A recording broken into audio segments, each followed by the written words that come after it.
Em 1918, um homem entrou em uma casa em Nova Orleans, sem arrombar portas ou janelas. Não houve barulho nem confronto. Dentro da própria casa, ele pegou um machado comum. Em seguida, caminhou até o quarto onde um casal dormia. O que se seguiu foi um dos assassinatos mais brutais já registrados na cidade no início do século XX. Quando o crime foi descoberto, a cena chocou policiais, vizinhos e a imprensa. A cidade inteira acordou assustada, mas ninguém imaginava que aquele ataque não era um caso isolado. Era apenas o primeiro de uma sequência de invasões silenciosas, cada vez mais violentas, que transformariam Nova Orleans em uma cidade que passou a dormir com as luzes acesas.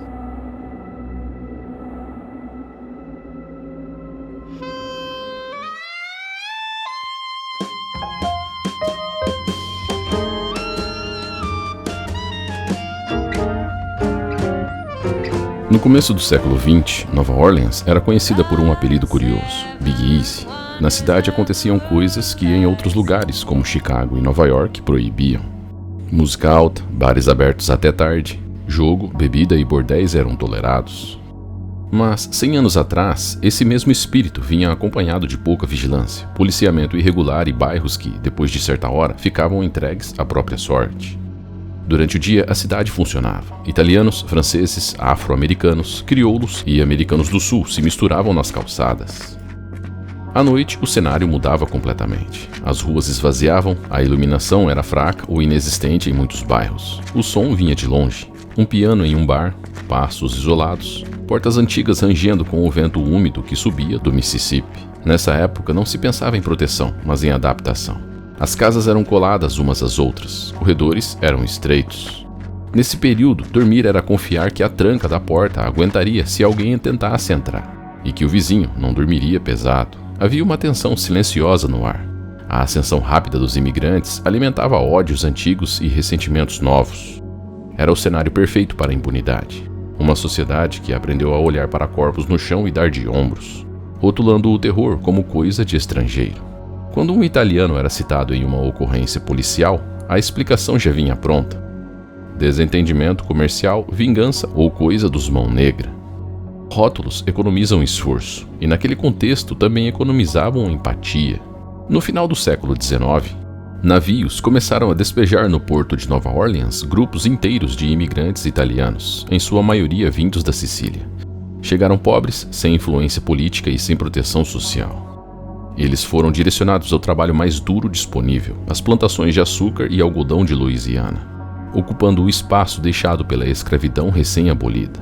O serviço era exaustivo, mal pago e, para muitos, temporário. Em poucos anos, muitos desses imigrantes deixaram o campo, migraram para a cidade e começaram a abrir pequenos negócios. Mercearias simples, familiares, instaladas nos bairros populares. Estabelecimentos onde o dono trabalhava, morava e dormia no mesmo endereço. Esse movimento alterou rapidamente a paisagem urbana. Por volta da década de 1910, os italianos já controlavam uma parte significativa do comércio de alimentos de bairro em Nova Orleans. Para quem vinha de fora, era um exemplo de ascensão. Para muitos moradores antigos, era motivo de desconforto. Os sicilianos não se encaixavam com facilidade na rígida hierarquia racial do sul. Não eram tratados como negros, mas também não eram plenamente aceitos como brancos. Viviam em uma zona ambígua, tolerados enquanto permaneciam invisíveis. O problema começou quando deixaram de ser. O sucesso econômico despertou ressentimento. A presença constante nos bairros incomodou. A ideia de estrangeiro prosperando rapidamente alimentou narrativas de suspeita. A imprensa reforçou esse clima. Italianos eram frequentemente associados à criminalidade, mesmo na ausência de provas. O termo mão negra circulava com força, usado como rótulo genérico para qualquer conflito envolvendo sicilianos, independentemente de sua origem real. Esse estigma ganhou força em 1891, quando a cidade assistiu ao linchamento de 11 italianos, acusados do assassinato do chefe de polícia local. Não houve julgamento justo, não houve evidência sólida. A multidão decidiu pelo achismo. O episódio marcou profundamente a relação entre Nova Orleans e sua comunidade italiana. Esse ressentimento acumulado contra os italianos criou um ambiente propício para que qualquer violência contra a comunidade fosse rapidamente justificada ou ignorada. Na madrugada de 23 de maio de 1918, o barbeiro Joseph Maggio e sua esposa Catherine foram mortos enquanto dormiam em sua casa, nos fundos da própria barbearia, na Upper Line Street. O agressor entrou pela porta dos fundos, removendo cuidadosamente um painel de madeira da parte inferior da porta. Uma técnica que exigia tempo, força e familiaridade com ferramentas manuais. O painel foi retirado de forma precisa, sem quebrar a fechadura ou danificar a estrutura da porta. Para isso, ele utilizou um formão de ferro, encontrado abandonado no local, o que indica que ele carregava consigo apenas o necessário para abrir passagem. Uma vez dentro da casa, ele seguiu até o quarto onde Joseph e Catherine dormiam. Com uma navalha de barbear pertencente a Joseph, cortou a garganta dos dois.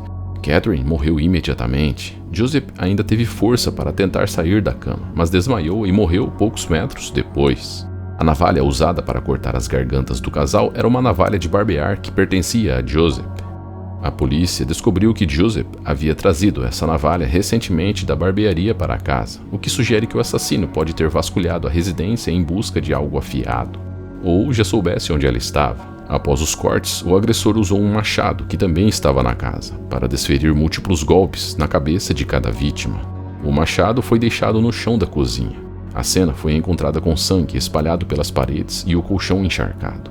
Nada foi roubado. Os objetos de valor estavam no mesmo lugar. A precisão do ataque, a escolha das armas e a ausência de roubo deixaram claro para a polícia que o motivo não era financeiro. Nada foi roubado.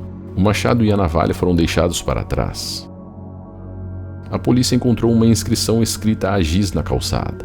A mensagem nunca foi totalmente explicada. Não se sabe com certeza se foi escrita pelo assassino, por alguém da vizinhança, ou se era apenas uma coincidência mórbida. Como não se repetiu nos demais crimes, muitos especialistas consideraram que foi um elemento isolado ou possivelmente simbólico, usado apenas nesse ataque. Durante a madrugada, Andrew Maggio, irmão de Joseph, que morava na casa ao lado, ouviu ruídos vindos do quarto, mas não investigou imediatamente. Ele estava embriagado e havia retirado o aparelho auditivo para dormir, o que dificultou a percepção clara do som. Pela manhã, ao ir até o local, encontrou os corpos e chamou a polícia. Andrew Maggio chegou a ser preso temporariamente pelo fato de ter encontrado os corpos do casal. Foi considerado o principal suspeito, mas acabou sendo solto por falta de provas. No mês seguinte, na madrugada de 27 de junho de 1918, Louis Besumer, comerciante local, e Harriet Lowe, sua companheira, foram atacados enquanto dormiam nos fundos da mercearia onde moravam. O agressor entrou pela porta traseira do imóvel, utilizando um formão para remover um painel de madeira na parte inferior da porta, sem danificar a fechadura, assim como no caso anterior. Já dentro da casa, ele utilizou um machado que pertencia à própria residência para golpear repetidamente a cabeça das vítimas enquanto dormiam. Mesmo método usado no assassinato do casal Maggio. Por volta das 6h30, um entregador de pão chegou à mercearia para fazer uma entrega e encontrou a porta traseira parcialmente aberta. Ao entrar, viu Louis Besumer caído no chão da cozinha, gravemente ferido, com a cabeça ensanguentada. Harriet Lowe ainda estava com vida, mas inconsciente, caída em outro cômodo, possivelmente o quarto. O entregador imediatamente correu para buscar ajuda. A polícia e um médico chegaram ao local minutos depois. As vítimas foram levadas para o principal hospital público de Nova Orleans na época. No hospital, Besumer estava consciente e conseguiu falar com a polícia em poucas horas. Harriet passou por uma cirurgia de emergência e ficou em estado crítico. Ela voltou a piorar semanas depois e morreu em 5 de agosto, após uma cirurgia para reconstrução facial. O machado foi localizado dentro do imóvel e nenhum objeto de valor foi levado. Louis Besumer era o dono do comércio. Harriet Lowe, embora não fosse sua esposa oficial, vivia com ele, o que provocou reação negativa da sociedade conservadora da época. Ela morreu em 5 de agosto, após complicações decorrentes de uma cirurgia facial. A polícia chegou a prender 2 suspeitos. Primeiro, o próprio Besumer, com base nas declarações de Harriet, e depois um funcionário da mercearia chamado Eagle Spano. Nenhum dos dois foi formalmente acusado, e ambos foram libertados por falta de provas. O caso só passou a ser associado ao padrão do assassino em série posteriormente.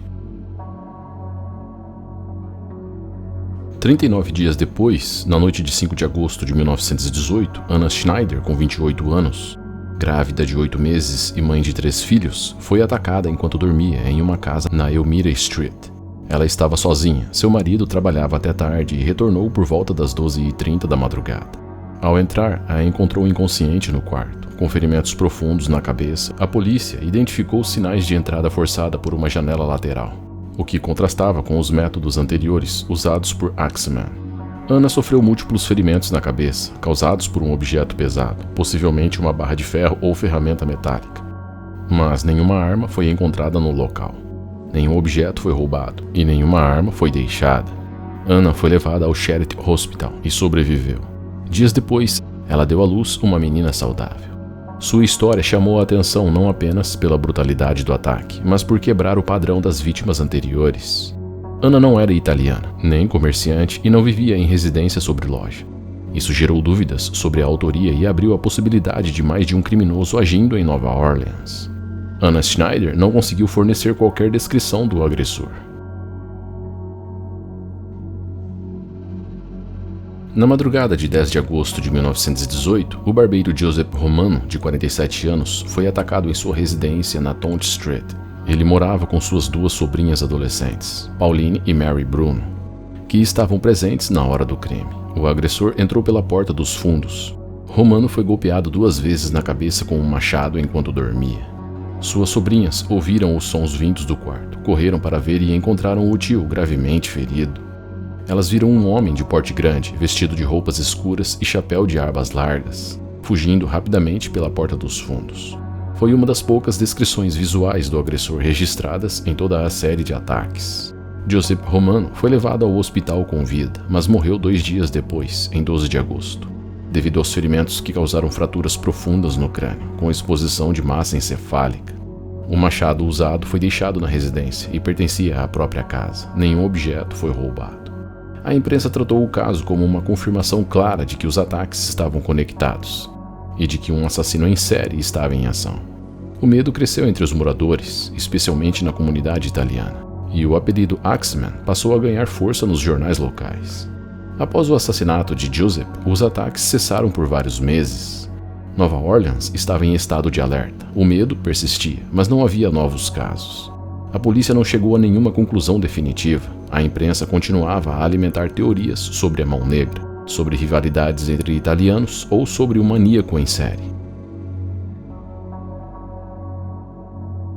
Na madrugada de 10 de março de 1919, após uma pausa de 7 meses, o agressor voltou a agir com ainda mais brutalidade. O comerciante Charles, sua esposa Rose e a filha do casal Mary, de apenas 2 anos, foram atacados em sua casa, nos fundos de uma pequena mercearia em Gretna, cidade vizinha a Nova Orleans. O criminoso entrou pela porta traseira, removendo um painel de madeira da parte inferior, com um machado pertencente à própria residência, e golpeou violentamente os 3 membros da família enquanto dormiam. O ataque foi silencioso, rápido e preciso, típico do padrão já observado. A criança Mary morreu na hora. Ela foi a única vítima infantil fatal em toda a série de ataques, o que implicou a comoção pública e pressionou ainda mais as autoridades.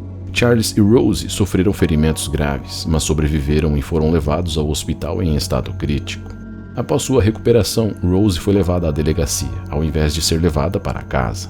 Lá ela foi pressionada a dar detalhes de quem era o assassino. Em seu depoimento aos investigadores, ela acusou 2 vizinhos, Frank Giordano, comerciante italiano, e seu filho Orlando, de apenas 16 anos de idade, de serem os autores do ataque, menos de 24 horas depois de ter dito que não tinha ideia de quem fosse o assassino. O depoimento de Rose, dado em meio à dor física e à perda da filha, pesou imediatamente sobre os Giordanos. Na ausência de provas, a acusação ganhou força pelo fato de ter sido feita por uma sobrevivente.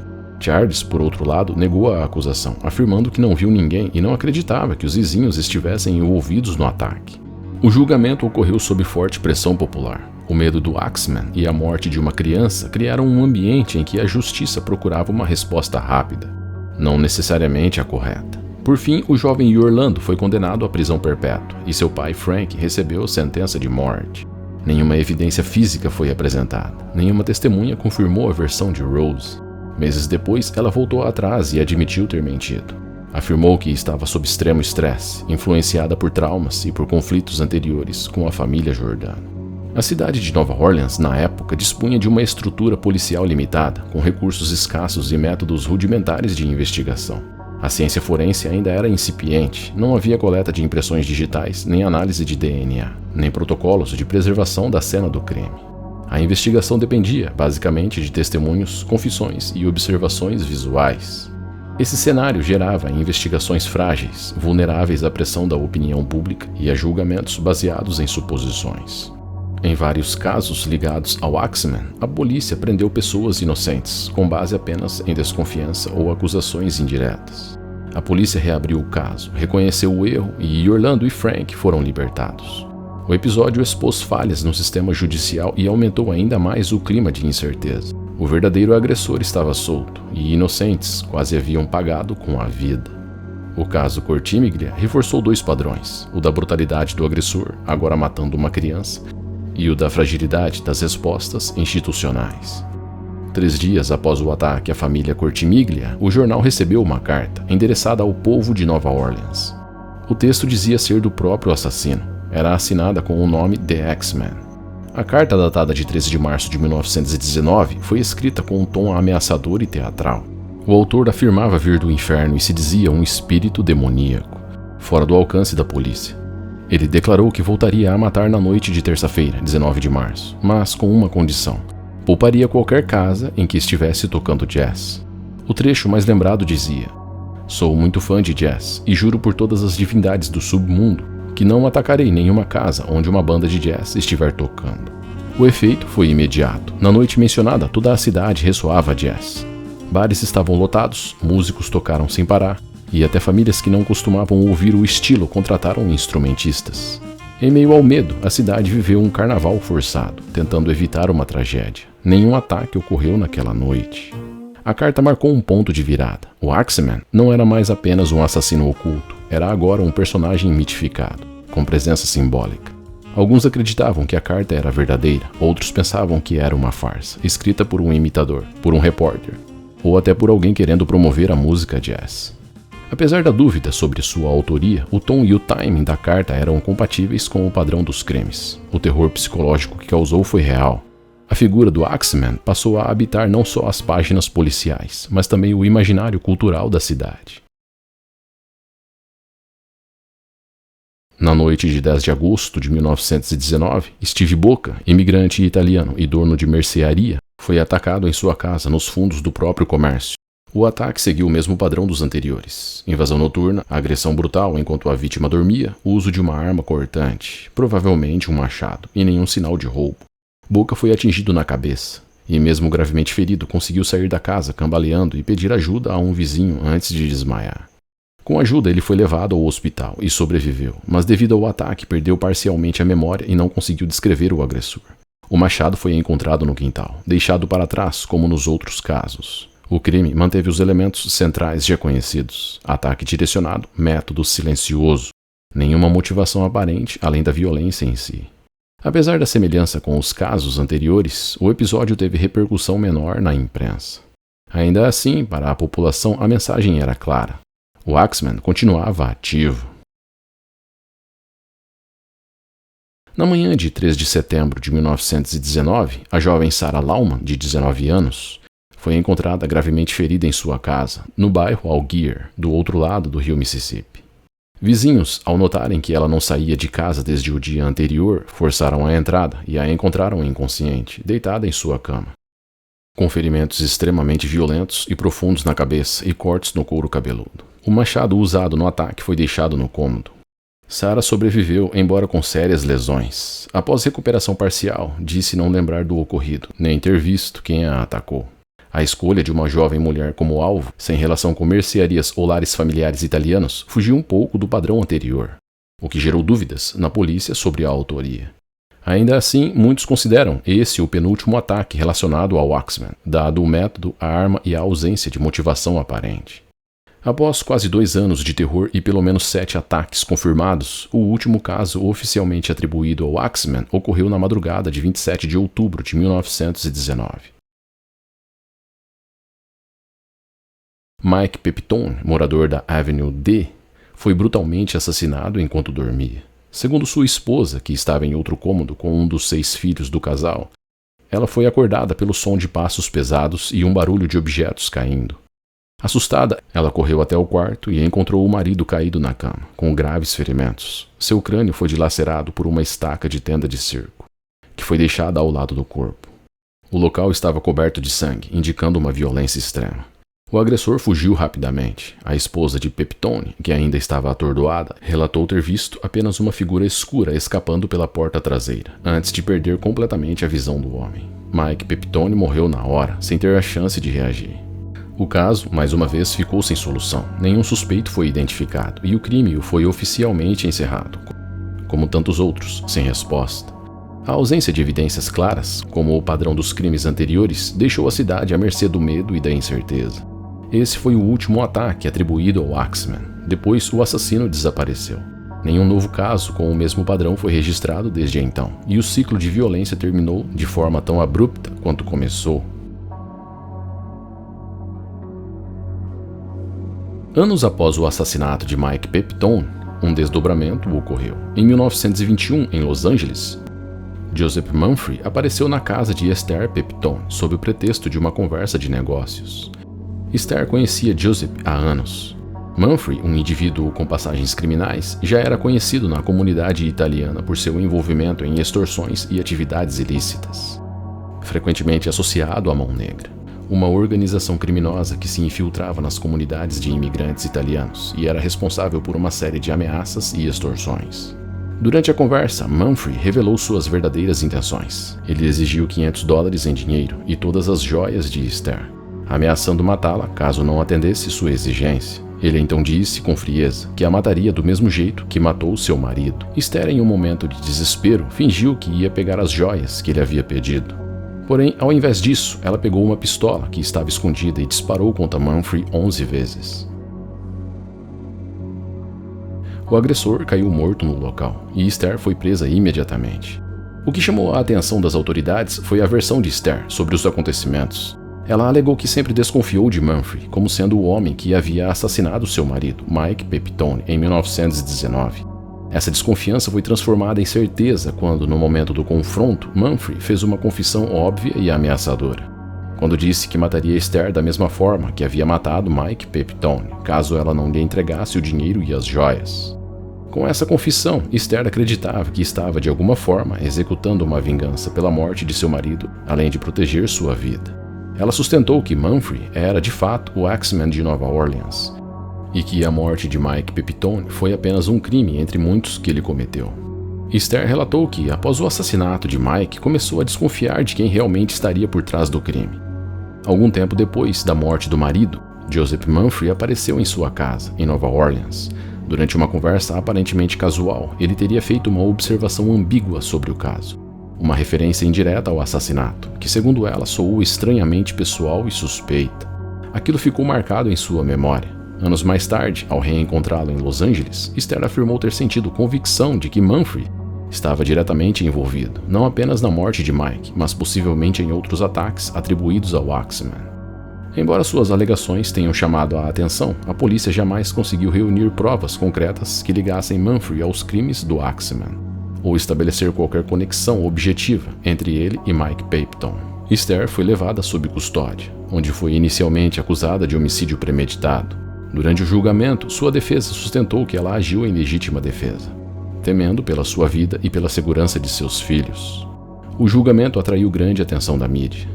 Sua versão de que Mumphrey estava envolvido na morte de Mike Pepitone foi considerada uma hipótese válida, mas sem provas. Em abril de 1922, Esther foi libertada, com a defesa argumentando que não havia intenção criminosa premeditada e agiu em legítima defesa.